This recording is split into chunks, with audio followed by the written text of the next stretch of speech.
Salut! Nouvelle vidéo, nouveau type de vidéo. Cette vidéo s'appelle une vidéo j'ai lu. Désormais, on en aura de temps en temps. Une vidéo j'ai lu est une vidéo pendant laquelle on te parle d'un livre particulier. Ok. Mais avant cela, je veux dire que je suis très content. Pourquoi? Parce qu'aujourd'hui, j'ai eu ma première chaise livresque. Une chaise livresque, c'est quoi? C'est une chaise, bien sûr, dédiée à la lecture, comme tu peux le voir. Ok. Aujourd'hui, on te parle d'un livre particulier. Le livre en question, c'est Connaître Dieu, le plus grand besoin de l'heure, écrit par le professeur Zacharias Tanefuman. C'est un livre que tu peux trouver aux éditions du livre chrétien, en version e-book, en version audio et en version hard copy. Ok? Toutes ces informations vont te mettre en bas de description. C'est le premier lien que tu trouveras en bas de description. Aussi, si tu n'as pas vu notre dernière vidéo, nous allons aussi te la mettre en bas de description. Sans plus tarder, passons donc au livre en question.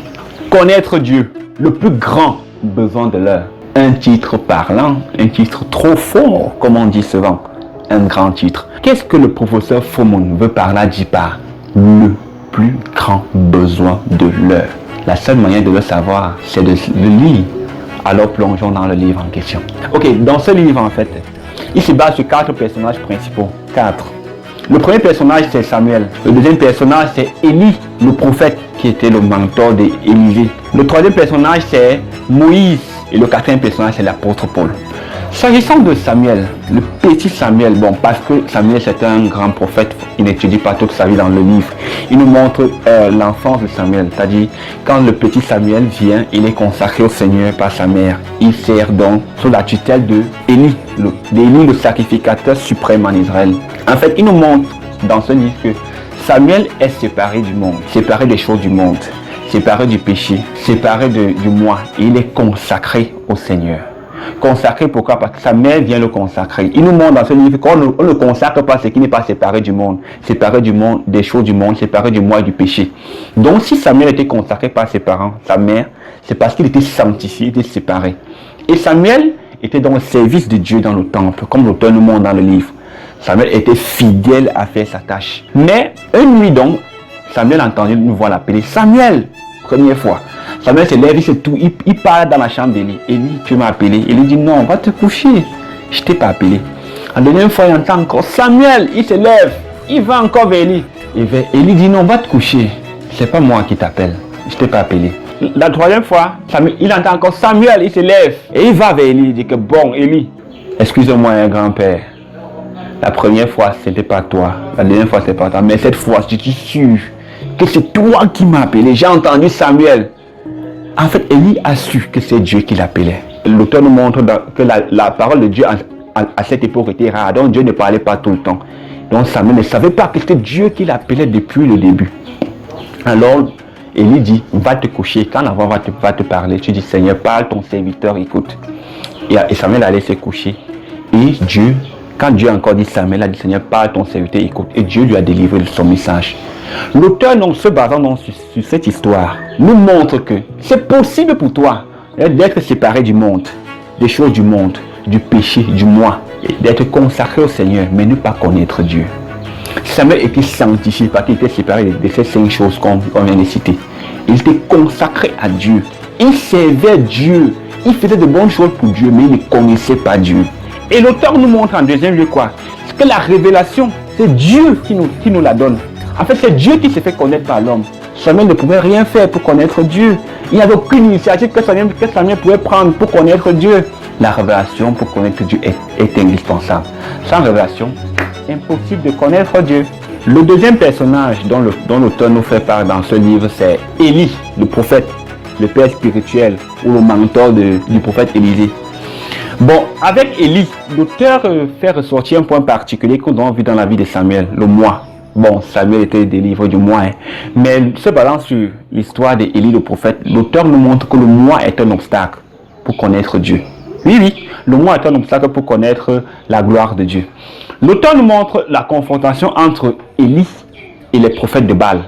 Élie qui était le prophète de Dieu, les prophètes de Baal. Bon, Baal était une idole que les enfants d'Israël avaient adopté en Israël et Dieu était crucifié contre cela.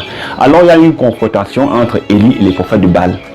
L'auteur nous montre par une étude détaillée des 2 prières que Élie a fait. Que dans la première prière, Élie voulait d'abord la gloire de Dieu à 75% et lui, il voulait un peu de gloire en dessous. L'auteur nous fait comprendre que Dieu ne peut pas révéler sa gloire à de telles personnes. Dans la deuxième prière d'Élie, qu'il étudie tout dans ce livre, il nous montre qu'Élie ne voulait qu'une seule chose, la gloire de Dieu. Et justement, Élie fut oublié lorsque la gloire de Dieu descendue. Pourquoi? Parce qu'Élie avait traité la question du moi dans sa vie. Le moi est un obstacle pour connaître Dieu, à la connaissance de Dieu, pour mieux dire, comme l'auteur le précise dans ce livre. Traiter le problème de moi est un chemin vers la connaissance de Dieu, parce qu'après avoir traité le problème de moi, il nous montre toujours que la révélation, c'est Dieu qui la donne. Donc le moi est un obstacle à la connaissance de Dieu, tel que l'auteur nous le présente dans ce livre. Le troisième personnage sur lequel l'auteur se bat dans ce livre, c'est Moïse.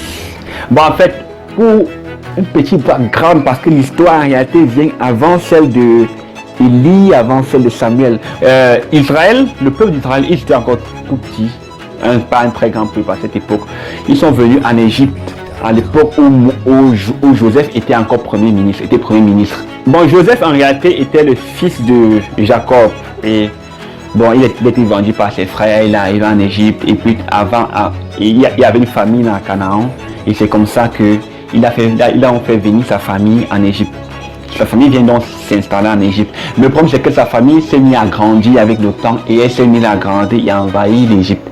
Alors, il y a un pharaon qui est venu au pouvoir. Les enfants d'Israël étaient trop nombreux et il a décidé de les mater, de tuer les premiers-nés, de tuer les garçons en fait, pour réduire leur expansion.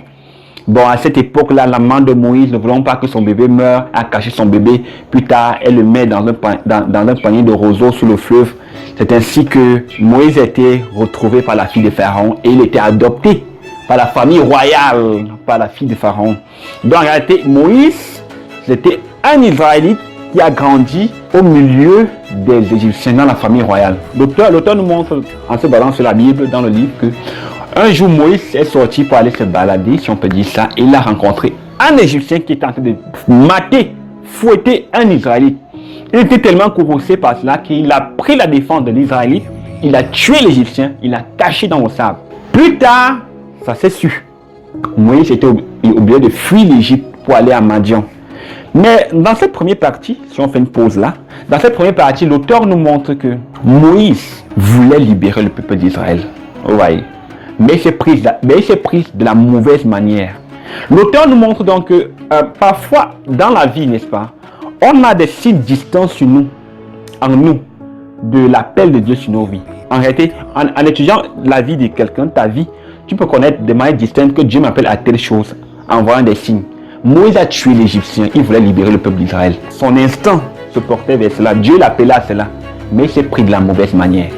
C'est ainsi donc que Moïse part donc au pays de Madian et pendant 40 ans, il est berger. Il épouse 6 femmes, il est le berger de son beau-père et pendant 40 ans, il fait perdre le troupeau de son beau-père.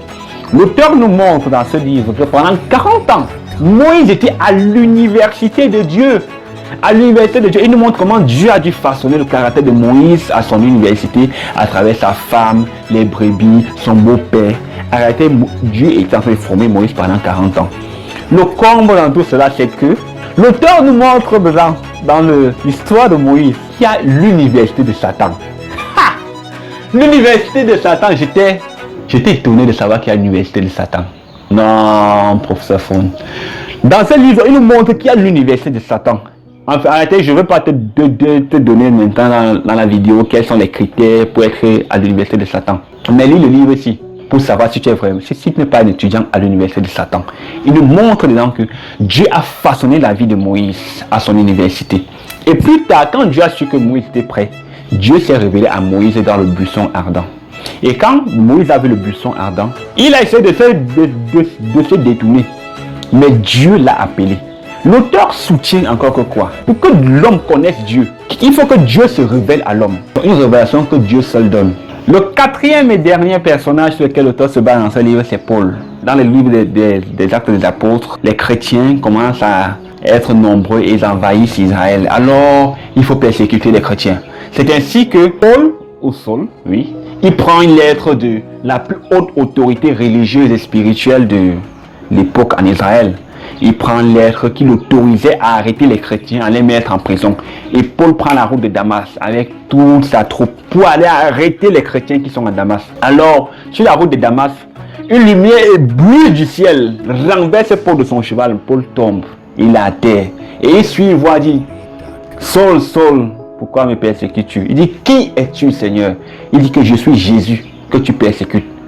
Oh, contraste. En réalité, Paul, pourquoi il persécutait les chrétiens? Parce qu'il se disait servir Dieu. Il croyait qu'il fallait mettre fin à cette secte de chrétiens-là. Parce que pour lui, c'était le judaïsme qui devait prôner. Pour lui, il croyait dur comme Pierre qu'il était en train de servir Dieu. Et pourtant, il persécutait Jésus. L'auteur nous montre encore là que connaître Dieu, c'est vraiment le plus grand besoin de l'heure. Parce que tu peux être en train de t'opposer à Dieu, croyant le servir, en se basant sur l'histoire de l'apôtre Paul. C'est pour ça qu'il est dit que Dieu doit être cherché, trouvé, connu, aimé. Alors il peut être servi.